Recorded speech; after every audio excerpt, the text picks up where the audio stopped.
Vamos a comenzar con nuestro nuevo espacio que abarca algo así como lo podríamos llamar conceptos judaicos. Es decir, lo que vamos a ir viendo. ¿Qué tal, Dina? Te veo ahora, ahí veo que estás, que estuvo la semana pasada acá. ¿Cómo estás, Dina? Vemos que hay conceptos que tienen que ver con nuestra fe. Cuando nosotros decimos, soy Yehudí, muy bien. ¿Y qué significa ser un Yehudí? Entonces, a veces nos es difícil explicarlo, pero, y en realidad, aunque uno no lo pueda explicar, no deja de ser Yehudí. Pero de todas maneras está bueno saber qué significa y qué es lo que se supone que un Yehudí, o debe, más que supone, un Yehudí cree. ¿Cuáles son los conceptos de nuestra fe? Los conceptos judaicos. Entonces, vamos a empezar hoy con un tema, pero si Dios quiere, próximamente vamos a seguir un programa. Hay un libro que está agotado aparentemente, que se llama Conceptos Judaicos, Manual de Consejos Judaicos, del Rabino Volpo.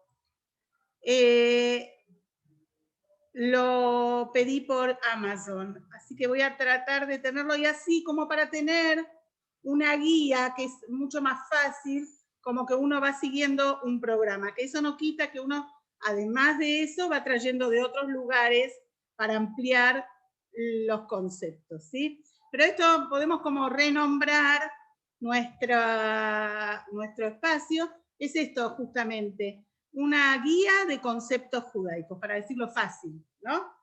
Y la primera parte de esto me parece como para comenzar, no existe el judaísmo si no hablamos primero de Dios, de, como lo llamamos en hebreo, Hashem. No decimos el nombre propiamente. Hola, ¿qué tal, Ale? No decimos el nombre propiamente dicho de Hashem, sino que lo llamamos así, el nombre. Hashem significa el nombre. Ya vamos a explicar también por qué lo llamamos así, pero por sobre todas las cosas, por qué lo llamamos el nombre, porque sus nombres son sagrados y para no utilizarlos en vano, en lugar de decirlos como lo hacemos en la tefilá, por ejemplo, decimos el nombre, Hashem. Eso significa el nombre. Bueno, nosotros todos los días de toda la vida, de todas las épocas, los judíos recitamos por lo menos 2 veces al día el Shema Israel. ¿Qué significa el Shema Israel? Significa, oye Israel, Hashem, nuestro Dios, Hashem es uno. ¿Sí? Esto es lo que declaramos, lo que un judío declara todos los días, y además de eso, en los momentos más importantes, más cúspide de la vida, está el Shema Israel, ¿sí? Entonces, este mismo versículo podemos decir que es la base de la fe judía. El Shema Israel es la base de toda nuestra creencia. Que nosotros, ¿qué decimos? Algunos dicen que el Shema Israel, ¿qué significa Shema Israel? Escucha a Israel. Hashem nuestro Dios, Hashem es uno. Dicen los sabios que eso le dijeron los 12 hijos a Jacob, nuestro patriarca, al patriarca Jacob, que se llamaba también Israel, cuando estaba en su lecho de muerte. ¿Se acuerdan que él llamó a todos sus hijos y los bendijo? Entonces él tenía miedo de que ellos, cuando él muera, no van a seguir su camino. Entonces, ¿qué les dijo? Escucha a Israel. Israel era su padre, ¿no? Hashem Elokeinu, Hashem es nuestro Dios, quédate tranquilo. Nosotros él va a seguir siendo nuestro Dios y Hashem es uno. Así explican nuestros sabios, que esto lo dijeron en un principio. ¿Qué tal? ¿Cómo estás? Eso, lindo verte. Bueno, una alumna presencial. No sé si te ven, para que te vean, porque la cámara está acá. Vení, acércate un minuto para que te vean. Y después volvete al lugar. Y volví acá, me siento muy feliz. Bueno, me alegro un montón. Saluda acá a las chicas. Sí. Y después te sentás. No, vení, parate acá, saludá y después volvete ahí. Ahí está, acá, mira. Acá está. Hola, chicas. Sacate un minuto el barbijo para que vean quién sos.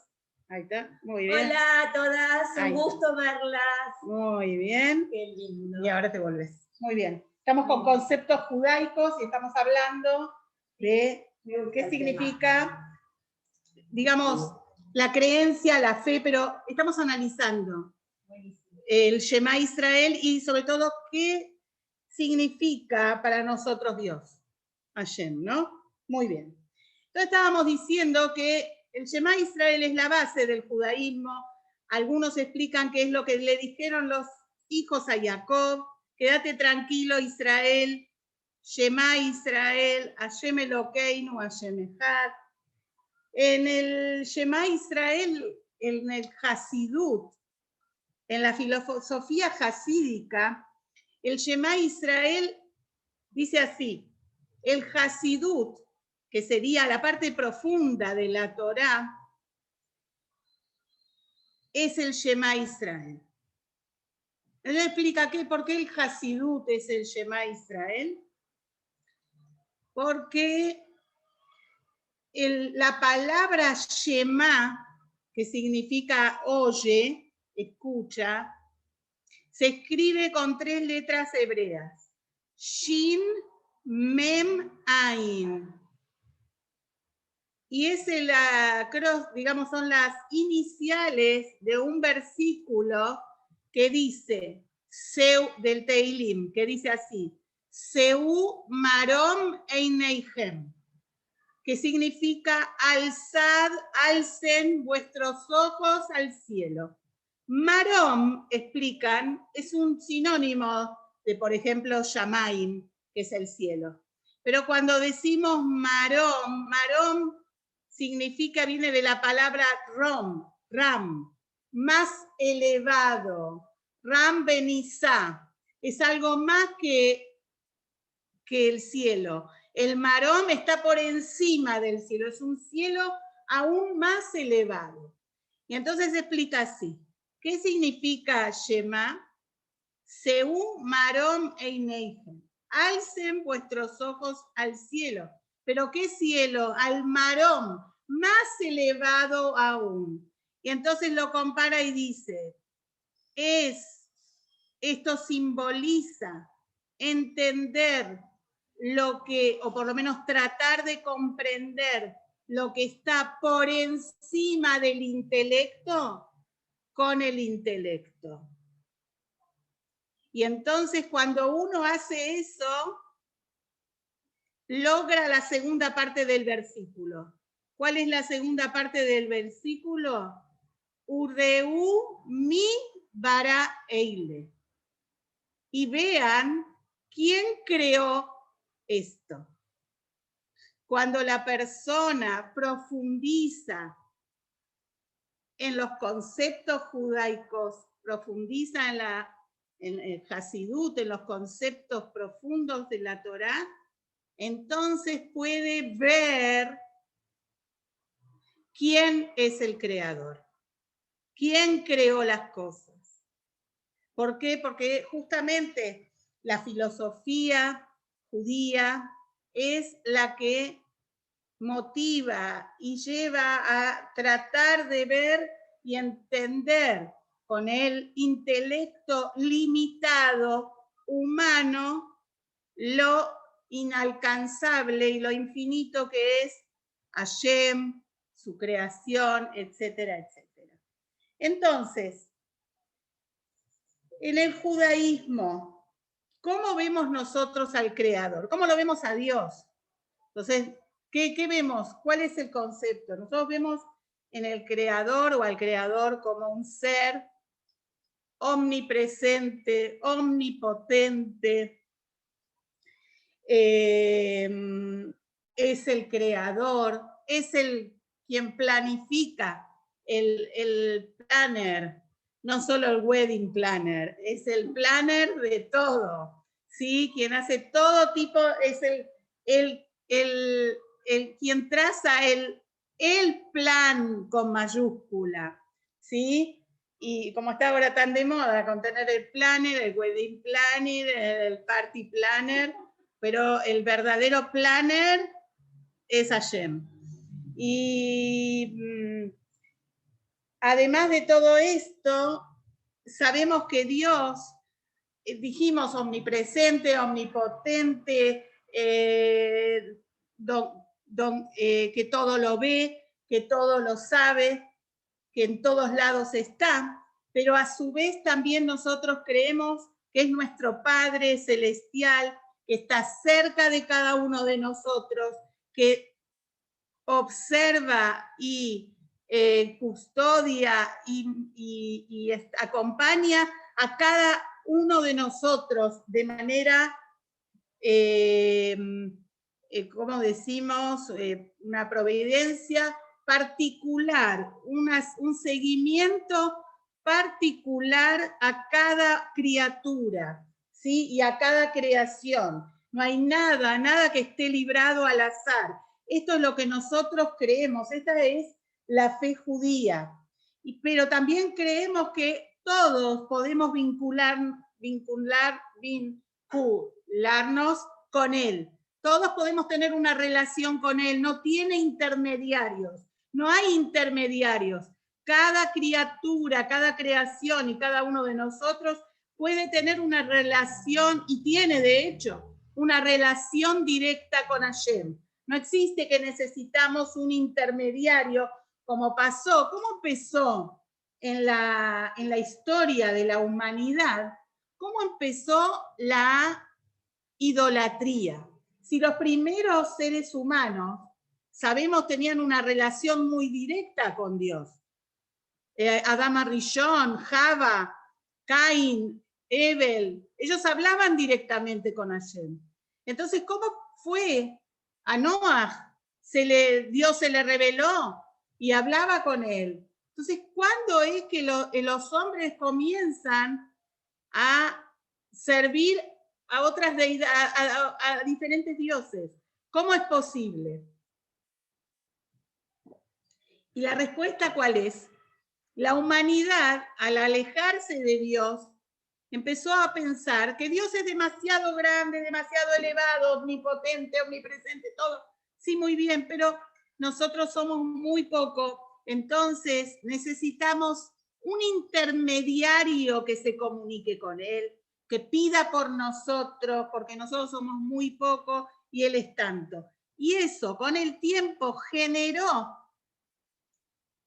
que las personas, después de intermediario, ya pasaron a creer que era una deidad. Entonces la luna, las estrellas, el sol, cada uno de los elementos que ellos elegían como intermediario, terminó pasando para ellos y se convirtió en no un intermediario, sino ya directamente se alejaron tanto que se olvidaron de Dios.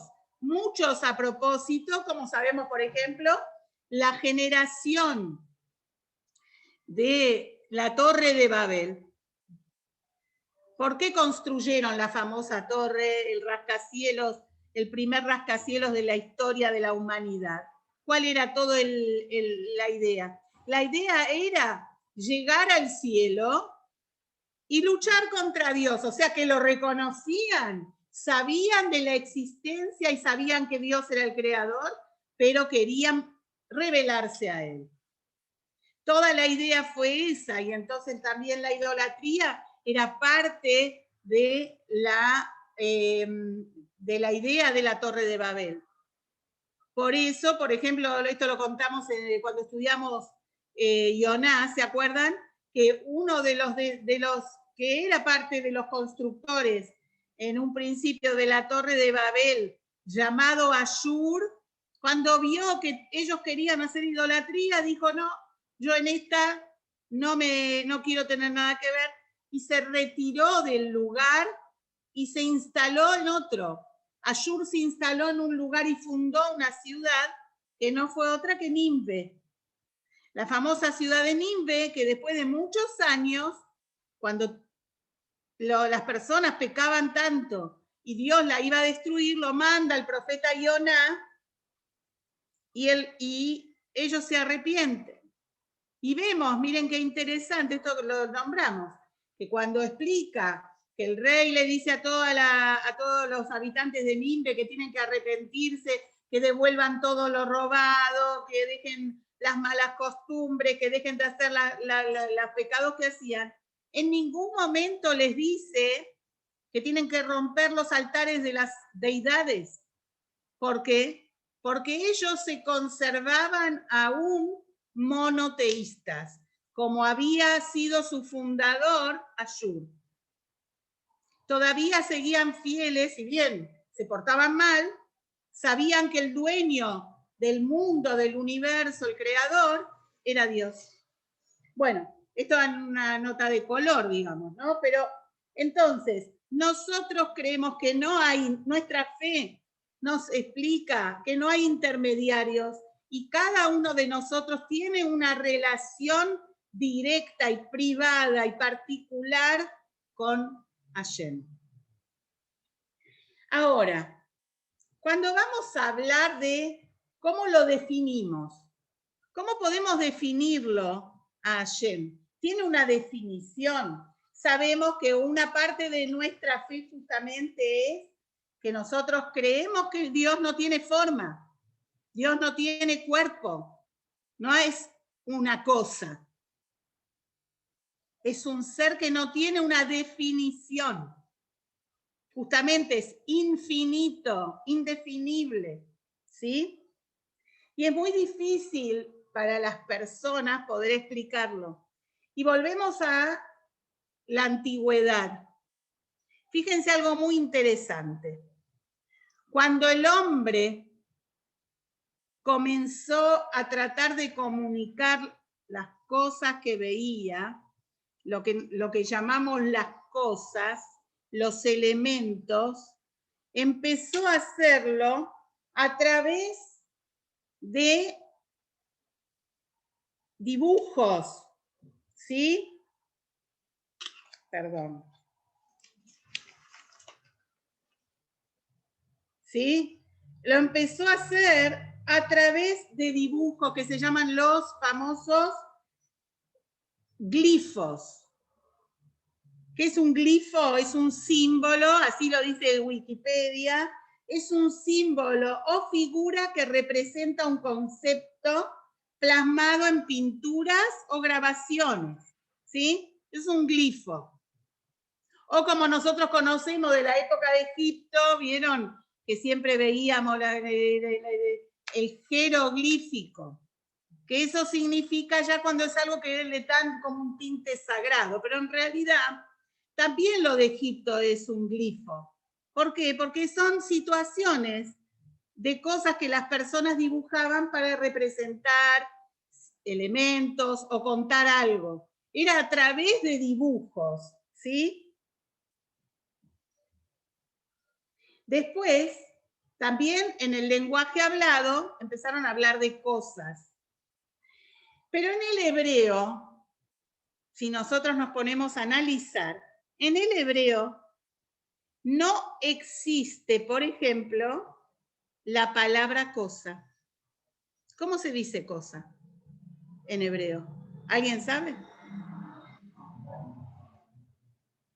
Se dice, normalmente, cuando vos decís davar, shum davar, nada, ¿sí? ¿Sí? ¿Qué es, cuando vos querés decir, qué es esto? Zedavar, esta es una cosa que creemos, nosotros decimos cosa, pero davar no significa cosa. Davar viene de la palabra dibur, que significa habla. Porque las cosas en realidad son palabras. ¿Por qué? Cuando uno dice, por ejemplo, Kama Dvarim y ella a la Shulchan. Entonces, yo lo voy a traducir como diríamos en castellano. ¿Cuántas cosas hay arriba de la mesa? ¿Sí? Kama Dvarim y ella a la Shulchan. Pero analicemos. Dvarim viene de dibur, davar, ledaber, hablar. No significa objeto, no significa cosa. Porque en hebreo no, las cosas no existen. ¿Qué significa esto? Es la base de la fe judía. ¿Cómo creó Dios el mundo? Con el dibur, con la palabra. Dios dijo que haya luz y hubo luz. Dios dijo que se separen las aguas y se separaron las aguas. Y Dios dijo que surja la tierra y surgió la tierra.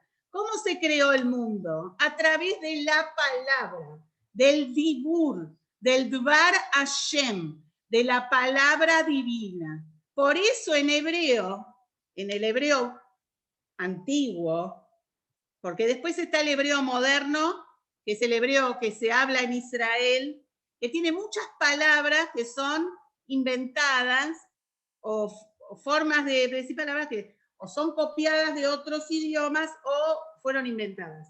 Pero en el hebreo básico la palabra cosa no existe. Es palabra. Entonces, más todavía. Miren lo que dice en Ibrit, por ejemplo, dice Rabbi Moshe Cordovero, que fue un gran cabalista que vivió en Tzfat en el siglo XVI. ¿Sí? Rabbi Moshe Cordovero fue el maestro del Arizal, del Ari Akadosh. Están enterrados uno al lado del otro en el cementerio antiguo de Tzfat. ¿Sí? Él dijo así: todo en hebreo es realmente un verbo, no un sustantivo. Un verbo. Todo es un evento, un acontecimiento, un proceso. Fluye, se mueve, nunca estático. ¿Qué significa esto? Si nosotros miramos el concepto básico de que nos explica el Hasidut, no es que Hashem, esto está traído, lo trae la Alter Rebbe en el Tania, en la base, que es la Torah escrita de la filosofía judaica. En el Tania, el Alter Rebbe, Rabbi Shneur Zalman de Liadi, nos explica que no es que Dios creó el mundo hace 5.782 años y después lo dejó que sea, que ande. No, señor. Y también nos explica que cuando, por ejemplo, a veces uno quiere explicar cómo fue la creación del mundo y piensa, así como un orfebre, por ejemplo, hace un candelabro de plata. Una vez que lo hizo, no tiene que estar sosteniéndolo con la mano todo el tiempo para que el candelabro siga existiendo. Va a seguir siendo candelabro aunque el orfebre no tenga las manos sobre él. Aunque el orfebre se vaya a caminar por la ciudad, el candelabro va a seguir siendo un candelabro, aunque su hacedor, llamémoslo así, todavía no está al lado. Pero eso no tiene nada que ver con la creación divina. ¿Por qué? Porque nosotros creemos que no solamente Dios creó el mundo hace 5.782 años. Nosotros sabemos que Él no lo dejó, como dicen, a la buena de Dios, sino que constantemente la palabra divina, que podemos decir, traducirla a un concepto más cercano a nosotros, la energía divina está en cada creación dándole vida. Es como que un aparato que está constantemente enchufado. Si no está enchufado, no funciona. Vos tenés la heladera funciona cuando está enchufada a la fuente de electricidad y entonces recibe energía eléctrica y funciona. En el momento que sacás el enchufe, la heladera deja de funcionar porque la energía eléctrica no le llega. Igualmente, esto no es igual con respecto a la creación. ¿Por qué? Porque primero, si Dios libre y guarde la palabra divina, la energía divina, se quitara de la creación, de alguna creación, no es que dejaría de funcionar, dejaría de existir, que no es lo mismo. Porque cuando desenchufamos la heladera sigue existiendo, solo que no funciona. ¿Se entiende la diferencia? Pero cuando hablamos de que Dios quita esa conexión, esa energía divina, su palabra de la criatura, no es que deja de funcionar, no es que se desinfla, deja de existir. ¿Y qué significa que deja de existir? Es un concepto muy difícil de entender. Dejar de existir es convertirse en la nada absoluta nuevamente. ¿Y qué significa la nada absoluta? No es solamente que ya no está. Como siempre damos el ejemplo. Ponele que acá en la esquina de Beijana hay un almacén. Después vino una empresa y demolió el almacén y construyó un edificio. Entonces viene la gente y te dice, ¿te acordás del almacén que estaba en la esquina? Ahora no está más porque está el edificio. No, ni siquiera eso. Si Hashem quita la energía divina, su palabra de una creación, vuelve a la nada absoluta. Nunca existió. Nadie va a recordar, esto existía, pero Hashem le quitó la... No. Deja de existir significa que vuelve a ser lo que no era, nada. Vuelve a no ser, a la nada absoluta. ¿Por qué? Porque un concepto básico de nuestra fe es que Dios nos creó, el mundo fue creado, yesh me'ain, algo de la nada. ¿Qué es la nada? ¿Alguien puede explicar lo que es la nada? Yo personalmente no puedo explicarlo, porque no existe poder imaginarse la nada. A nosotros nos es imposible. ¿Por qué? Porque para nosotros, todo es algo. No existe la nada. La nada es nada.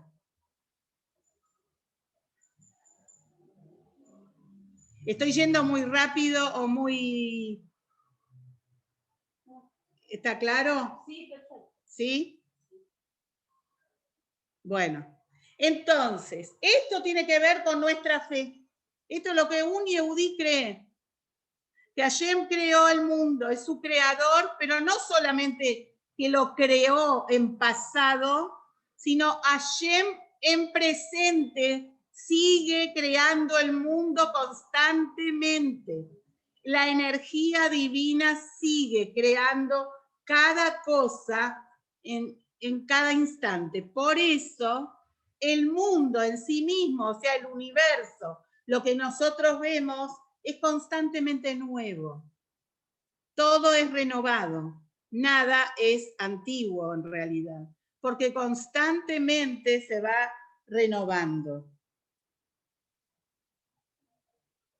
Ahora, fíjense algo, volviendo al tema de los glifos y el tema del hebreo, ¿sí? Nosotros los Yehudim jamás utilizamos glifos. En realidad, el hebreo es el primer idioma que se escribió con símbolos que representan sonidos y no dibujitos.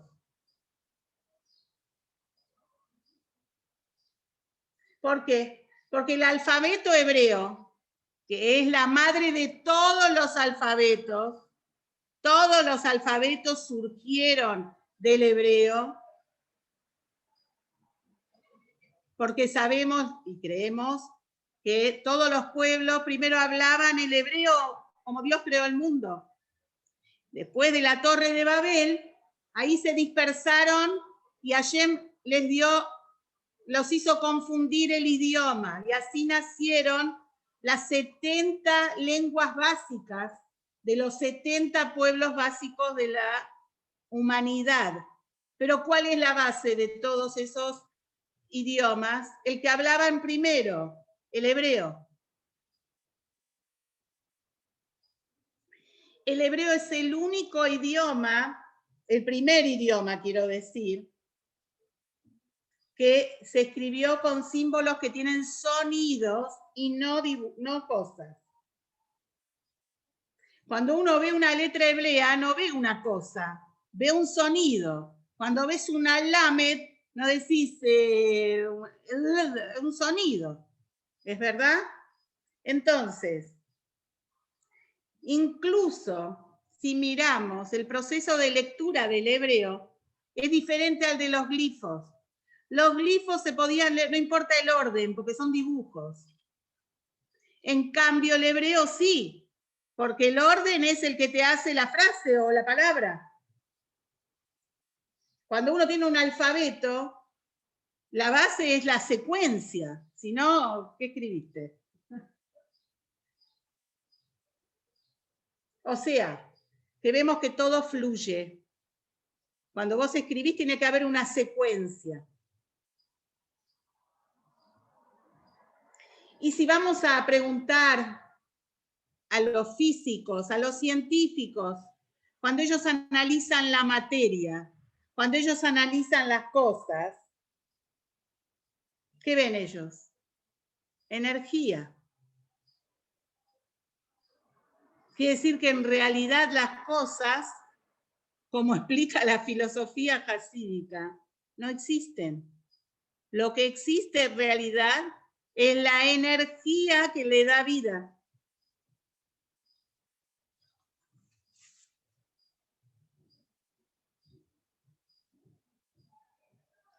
¿Cómo le decimos a Dios en hebreo? Le decimos el nombre. ¿Por qué? Porque el nombre de Dios, fíjense, el nombre famoso, el tetragramatón, ese nombre de 4 palabras, que nosotros no lo pronunciamos como está escrito, nosotros el Yud más la Hei, más la Vav, más la Hei, no lo leemos como está, sino que decimos, cuando estamos rezando, decimos Adonai, pero ahí en realidad no dice eso. Hay una Yud y una Hei y una Vav y una Hei. Ese es el tetragramatón, es el nombre de Dios de 4 letras. ¿Sí? ¿Qué significa ese nombre? Es que Hashem, que Dios, es Ayá Ove Veie. ¿Qué significa? Que Dios fue, es y será. Eso significa, entre otras cosas, el nombre, el tetragramatón. es aquel que es, era, es y será.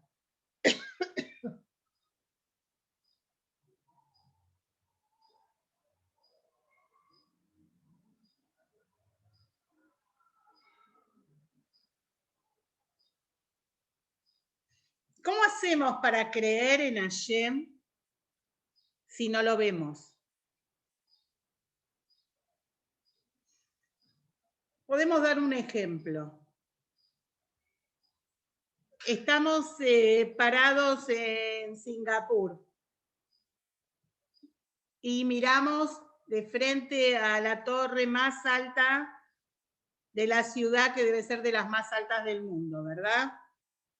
Y vemos cómo está todo diagramado, las ventanas, cada ventana corresponde a una oficina, cada piso está calculado, cada cosa está pensada y ejecutada de la manera correcta para que el edificio funcione y se mantenga en pie. Entonces, cuando pensamos en el edificio y lo miramos y lo observamos, decimos, qué bárbaro el arquitecto que planificó este edificio. Inmediatamente, cuando miramos un edificio, entendemos que tuvo que haber alguien que lo planificó, que lo calculó, que hizo todas las mediciones y ayudó a que se ejecute el edificio.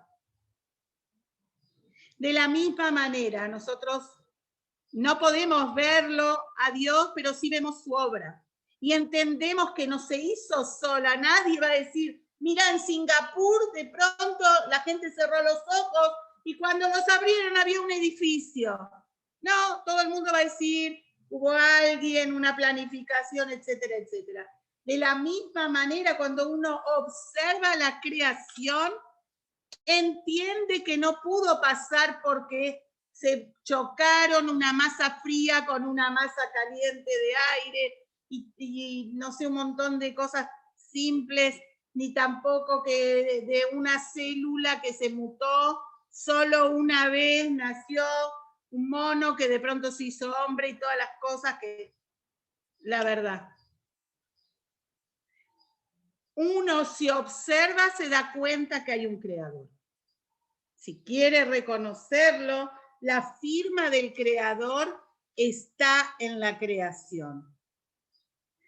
Por eso, cuando dijimos que el Shema Israel es el Seú Marome y Neiger, elevad vuestros ojos a Dios, que significa tratar de comprender, de estudiar, de profundizar en el conocimiento divino, y entonces así vas a poder observar y ver al Creador. Cuanto más uno observa y estudia y profundiza, más cerca está de poder reconocer y ver la divinidad. Para cerrar, les voy a contar una historia que se cuenta de uno de los rebes de Chabad, que tenía un hasid, que no era un gran estudioso de la Torá, no había tenido la oportunidad, era una persona muy piadosa, que cumplía los preceptos con toda su devoción, y un gran creyente, y además un hasid entregado a su rebe, pero no tenía los conocimientos. ¿Y de qué trabajaba este hasid? Este hasid iba con su carreta de un pueblo en pueblo para trasladar mercadería. De eso tenía Parnasá, de eso se mantenía. Una vez cuando él vino al Rebe y tuvo una audiencia privada, el Rebe le dijo en un momento, ¿sabés una cosa? yo te envidio a vos. Entonces el Hasid dijo, Rebe, a mí usted me envidia así, porque vos podés cumplir todos los días, durante las horas de tu trabajo, el versículo que dice, Seú Marom Eineihem, alzad vuestros ojos al cielo. Vos tenés esa posibilidad, y le explicó esto. Le dijo, Shema es Seú Marom Eineihem, con lo que empezamos el shiur hoy. Le explicó este concepto. El Shema Israel, que es la base del judaísmo, Shema es Seú Marom Eineihem. Alcen vuestros ojos a los cielos. Vos podés constantemente mirar el cielo.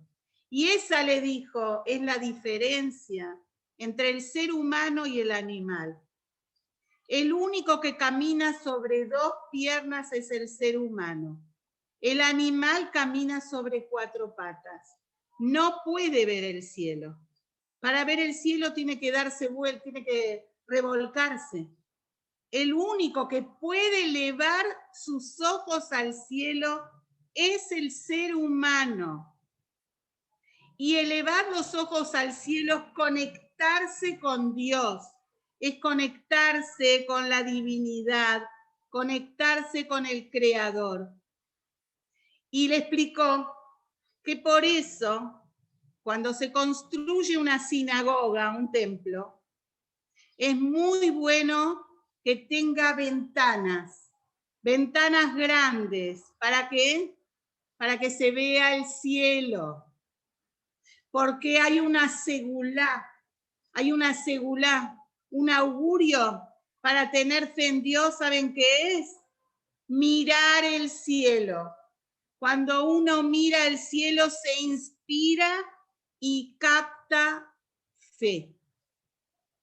Refuerza la emuná mirar el cielo. Miren qué simple y qué profundo a la vez. Y entonces, así dicen que este Hasid valoró toda su vida con estas palabras, las llevaba, las sentía vívidas con él. Y nosotros también tenemos que hacerlo. No solo pensar en este pasuk, Seú Marom Eineihem, alzar nuestros ojos al cielo, a ese cielo más elevado, que significa tratar de profundizar en el conocimiento del judaísmo, de Dios, sino también algo muy simple. Miremos el cielo una vez por día, varias veces por día. Por eso, chicas, empiecen a salir. Yo escuché lo que hablaban al principio. Empiecen a salir al balcón, empiecen a salir al patio y salgan a la calle. ¿Por qué? Porque el cielo inspira, hace bien. Que tengamos una buena semana y todo lo mejor para cada una. Un beso grande. Seguimos y Mirce Hashem el martes que viene.